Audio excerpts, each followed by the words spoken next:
तो हेलो, नमस्ते, सत श्री अकाल, सलाम। आप सभी का स्वागत है हमारे YouTube चैनल कमू टॉक्स में। मेरा नाम है कमलेश और मैं आपको हमारे इस चैनल पर स्वागत करता हूं। हमारे इस चैनल पे जनरली हम टेक्नोलॉजी, बैंकिंग या फिर फाइनेंस सेक्टर रिलेटेड हम इसमें आपको वीडियोस डालते रहते हैं। आप हमारे इस चैनल को सब्सक्राइब जरूर करें। ठीक है, तो आज हमारा जो टॉपिक है वो बहुत ही डिमांडिंग टॉपिक है। एक्चुअल में क्या होता है कि हमारे दिमाग में बहुत सारे कार्ड्स की जो रहती हैं, डेबिट कार्ड्स या क्रेडिट कार्ड्स, बहुत सारे हमारे दिमाग में क्वेरीज रहती हैं, हमारे दिमाग में बहुत सारे डाउट्स रहते हैं।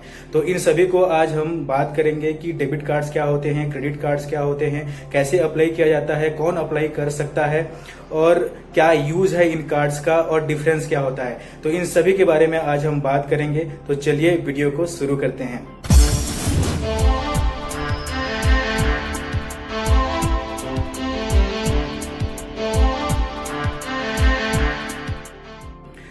तो वीडियो शुरू करते हैं और सबसे पहले हम ये देखते हैं कि डेबिट कार्ड्स क्या होते हैं। डेबिट कार्ड्स को जनरली क्या होता है कि एटीएम कार्ड भी कहा जाता है। जब भी आप savings account, bank account open करते हैं, सेविंग बैंक अकाउंट, तो उसमें बाय डिफॉल्ट आपको एक डेबिट कार्ड दिया जाता है। ठीक है, तो डेबिट कार्ड जो होता है उसका एक ईयरली फीस होता है। ठीक है, और डेबिट कार्ड हर बैंक का अलग अलग वेरिएंट होता है। हर बैंक में अलग अलग तरीके डेबिट कार्ड्स मिलेंगे आपको और सभी के फीस और सभी के फीचर्स आपको अलग अलग मिलेंगे। ठीक है, आप अकाउंट ओपन करने के टाइम पे अगर आप डेबिट कार्ड आपको नहीं चाहिए तो आप वहां पर उस रिक्वेस्ट को कैंसिल भी कर सकते हैं। आप बैंक को ये बोल सकते हैं कि मुझे डेबिट कार्ड नहीं चाहिए। ठीक है, तो डेबिट कार्ड में क्या होता है, डेबिट कार्ड से आप क्या कर सकते हैं। डेबिट कार्ड से जनरली आप एटीएम से कैश विड्रॉल कर सकते हैं। ठीक है, कोई ऑनलाइन शॉपिंग कर सकते हैं, ऑफलाइन शॉपिंग कर सकते हैं, किसी भी प्रकार का कोई भी सामान परचेज कर सकते हैं, पेट्रोल पंप्स में पेट्रोल आप फिलअप करा सकते हैं। तो बहुत सारे छोटे बहुत सारी चीजें आप डेबिट कार्ड से कर सकते हैं। ठीक है, तो ये हो गया प्रॉपर आपका डेबिट कार्ड के बारे में। एक और चीज डेबिट कार्ड के बारे में ये होता है कि आपके अकाउंट में जो भी पैसे पड़े हुए हैं या जो भी बैलेंस आपने अकाउंट पे, सेविंग अकाउंट पे रखा हुआ है, तो आप जो डेबिट कार्ड से विड्रॉल करते हैं तो उतने ही अमाउंट निकलते हैं जितना आप अपने सेविंग अकाउंट में रखे हुए हैं। ठीक है, लेकिन क्रेडिट कार्ड में ये केस उल्टा होता है। क्रेडिट कार्ड में ऐसा नहीं होता है। आगे हम देखेंगे कि क्रेडिट कार्ड में क्या होता है। तो ये हो गया डेबिट कार्ड के बारे में पूरा डिटेल। ठीक है, और अब हम देखते हैं कि क्रेडिट कार्ड क्या होता है। डेबिट कार्ड तो हमारे दिमाग में जनरली कुछ न कुछ आइडिया जरूर रहता है, लेकिन डेबिट कार्ड के बारे में हम बिल्कुल भी कोई भी आइडिया नहीं रहता है क्रेडिट कार्ड के बारे में। तो क्रेडिट कार्ड क्या होता है, सबसे पहले हम देख लेते हैं कि क्रेडिट कार्ड क्या होता है। तो क्रेडिट कार्ड जो होता है आपको बैंक द्वारा दिया गया एक तरीके का अनसिक्योर्ड लोन होता है। मतलब ये है कि आपको इस कार्ड को लेने के लिए किसी भी प्रकार की कोई भी प्रॉपर्टी वहां पर बैंक में देनी नहीं पड़ती है।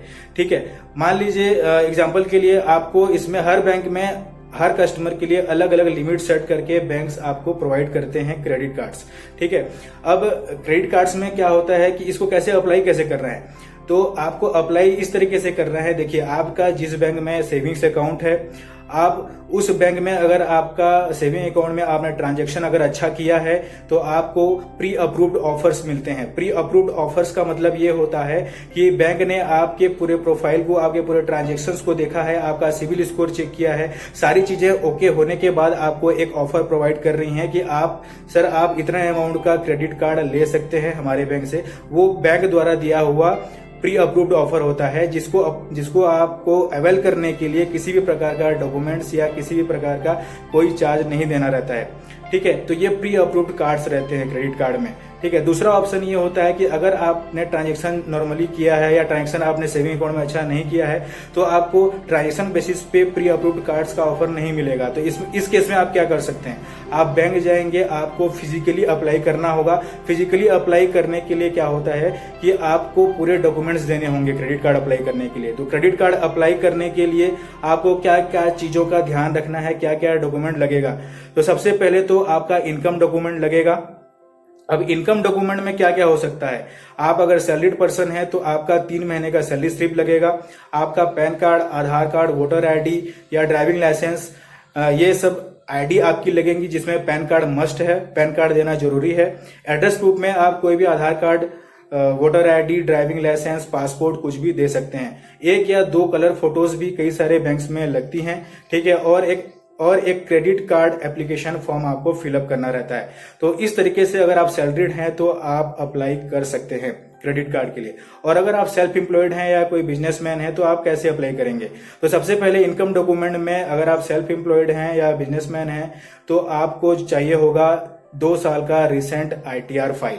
ठीक है, ITR फाइल आप जैसे ही देते हैं तो ये आपके इनकम डॉक्यूमेंट के रूप में कंसिडर किया जाता है।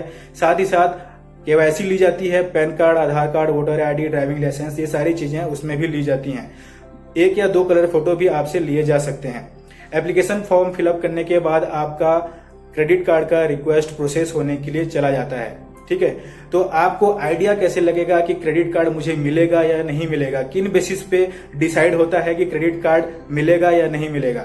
तो क्रेडिट कार्ड डिसाइड होता है, आपको जो मिलता है, आपको जो क्रेडिट कार्ड वो ऐसा डिसाइड होता है जैसे ही आपने इधर से अप्लाई किया, क्रेडिट कार्ड अप्लाई किया, आपने अपने एंड से फिजिकली अप्लाई किया, सारे डॉक्यूमेंट्स कंप्लीट किए और आपने अप्लाई कर दिया, तो उसके बाद क्या होता है कि आपका बैंक के द्वारा सिबिल स्कोर चेक किया जाता है, कितना है, सिबिल स्कोर अच्छा है तभी आपको मिलेगा। दूसरा, आपका ट्रांजैक्शंस कैसा है, अकाउंट्स में आपके बैंक अकाउंट में ट्रांजैक्शन कैसे हैं, अच्छे ट्रांजैक्शन होंगे तभी आपको मिलेंगे। आपका पिछला ट्रैक रिकॉर्ड कैसा है लोन चुकाने का, आपने सही टाइम पे लोन चुकाया है, नहीं चुकाया है, सारी चीजें इसमें मैटर करती हैं। तो ये सारी चीजें ओके होने के बाद आपको एक अप्रूव होने का मैसेज आ जाएगा या ईमेल आ जाएगा कि आपका कार्ड अप्रूव हो चुका है, आपको इतने दिनों के बाद बाय कोरियर या बाय पोस्ट आपके एड्रेस पे आ रहा है करके आपको डिटेल पूरा मिल जाता है। और अगर ये अप्रूव नहीं हो पाता है तो भी प्रॉपरली आपको एक इंटीमेशन आता है कि हमने आपका कार्ड प्रोसेस तो किया था लेकिन कुछ कारण से आपका कार्ड अप्रूव नहीं हो पाता है। तो बैंक्स वहां पर आपको रीजन भी देती हैं कि किस कारण से आपका कार्ड अप्रूव नहीं हो पाया है। तो ये हो गई बात कि कैसे मिलेगा, कि हम कैसे जानेंगे कि आपको कार्ड मिल रहा है या नहीं मिल रहा है। अब यूज क्या है क्रेडिट कार्ड का? क्रेडिट कार्ड का जनरली हम कहां कहां पर यूज कर सकते हैं? तो क्रेडिट कार्ड, जैसे हम डेबिट कार्ड को यूज करते हैं वैसे क्रेडिट कार्ड को भी आप उन सभी जगहों पे यूज कर सकते हैं जहां पर ऑनलाइन पेमेंट्स लिए जाते हों, या ऑनलाइन आप शॉपिंग कर रहे हैं, ऑफलाइन शॉपिंग कर रहे हैं, पेट्रोल पंप्स में आप पेट्रोल फिलअप कर रहे हैं, या कोई भी शॉप में आप कुछ शॉपिंग कर रहे हैं, तो इन सारी चीजों में क्रेडिट कार्ड आप यूज कर सकते हैं। ठीक है, अब ये देखते हैं कि लिमिट क्या होता है क्रेडिट कार्ड का, लिमिट कैसे बनता है। तो लिमिट बनने के लिए क्या होता है कि आपका इनकम देखा जाता है, आपका ईयरली इनकम कैसा है। आपका अगर ईयरली इनकम अच्छा है तो उसी के बेसिस पे आपका क्रेडिट कार्ड का लिमिट सेट होता है। तो लिमिट क्या होता है एक्चुअल में? देखिए, क्रेडिट कार्ड में आपको एक लिमिट दी जाती है। मान लीजिए एग्जांपल के लिए 50,000 की आपको मंथली आपको लिमिट दी गई है आपके क्रेडिट कार्ड में, उसमें से आपने 20,000 रुपए यूज कर लिया है। तो इसमें एक और कॉन्सेप्ट आता है बिलिंग साइकिल का क्रेडिट कार्ड में। तो बिलिंग साइकिल हर किसी का अलग अलग हो सकता है। ठीक है, बैंक से जैसे ही आपको कार्ड मिलता है तो आपका बिलिंग साइकिल आपको मेल के थ्रू मिल जाएगा। बाद में आप अपना बिलिंग साइकिल चेंज भी कर सकते हैं। तो बिलिंग साइकिल देखिए, आपने एक एग्जांपल ले लेते हैं, आपने 50,000 का एक लिमिट मिला हुआ कार्ड आप यूज कर रहे हैं, 20,000 रुपए मान लीजिए आपने यूज कर लिया है। आपका बिलिंग साइकिल मान लीजिए 11 तारीख का है, आपने जो यूज किया है कार्ड को मान लीजिए आपने 1 तारीख को यूज किया है, तो आपका जो बिल बनेगा वो 11 तारीख को बनेगा और आपका जो पेमेंट का लास्ट डेट होगा वो 11 तारीख से लेके 15 दिन का होगा। यानी कि आपको 25 तारीख तक, आपको उसी महीने के 25 तारीख तक आपको पेमेंट करना है उस क्रेडिट कार्ड का। ठीक है, तो ये होता है पूरा बिलिंग साइकिल। ठीक है, और कई सारे डाउट्स ये रहते हैं कि लोग बोलते हैं कि 20 दिन 30 दिन का बिलिंग साइकिल होता है, ऐसा नहीं है। देखिए, बिलिंग साइकिल जो होता है वो क्या होता है कि देखिए, आपने 11 तारीख को आपका बिल बन रहा है, 1 तारीख को आपने कुछ शॉपिंग किया है, आपको क्रेडिट कार्ड को आपने यूज किया है, तो 1 तारीख से लेके 11 तारीख तक आपके पास हो गए 10 दिन। 10 दिन का समय आपके पास मिल गया पेमेंट करने के लिए। अब 11 से लेके फिर से 25 तारीख तक आपके पास और 15 दिन मिल रहे हैं, तो टोटल मिला के 15 प्लस 10 आपको टोटल मिल गए 25 दिन। तो 25 दिन का समय पूरा इसमें मिल रहा है। इन केस अगर आप 1 तारीख को शॉपिंग किए हैं, अगर आप 5 को करते हैं या 10 को करते हैं तो उसमें आपको समय थोड़ा कम मिलेगा। तो इस तरीके से हम समझ जाते हैं कि ये बिलिंग साइकिल क्रेडिट कार्ड में क्या होता है। एक और इम्पोर्टेंट चीज क्रेडिट कार्ड में मैं ये मेंशन करना चाहूंगा कि अगर आप क्रेडिट कार्ड यूज कर रहे हैं, सही टाइम पे पेमेंट आप अगर कर रहे हैं, बिल पेमेंट कर रहे हैं क्रेडिट कार्ड का, तो आपका जो सिबिल स्कोर है वो हमेशा स्ट्रांग रहेगा। जब भी आप कोई भी लोन लेने जाएंगे बैंक में तो बैंक आपको मना नहीं कर सकता। सिविल के केस में, सिविल स्कोर में, आप सिविल स्कोर के बेसिस पे आपका कोई भी लोन रिजेक्ट नहीं होगा अगर आप क्रेडिट कार्ड का प्रॉपरली पेमेंट सही टाइम पे कर रहे हैं। तो ये था पूरा डिटेल क्रेडिट कार्ड और डेबिट कार्ड्स के बारे में। डिफरेंसेस भी मैंने कोशिश किए हैं कवर करने के लिए, तो होप कि आपको समझ आए होंगे। ठीक है, अगर आपको ये वीडियो अच्छा लगता है तो लाइक कीजिए, सब्सक्राइब कीजिए हमारे चैनल को, और अगर और ज्यादा अच्छा लगा होगा तो प्लीज इस वीडियो को शेयर भी कर सकते हैं। Thank you.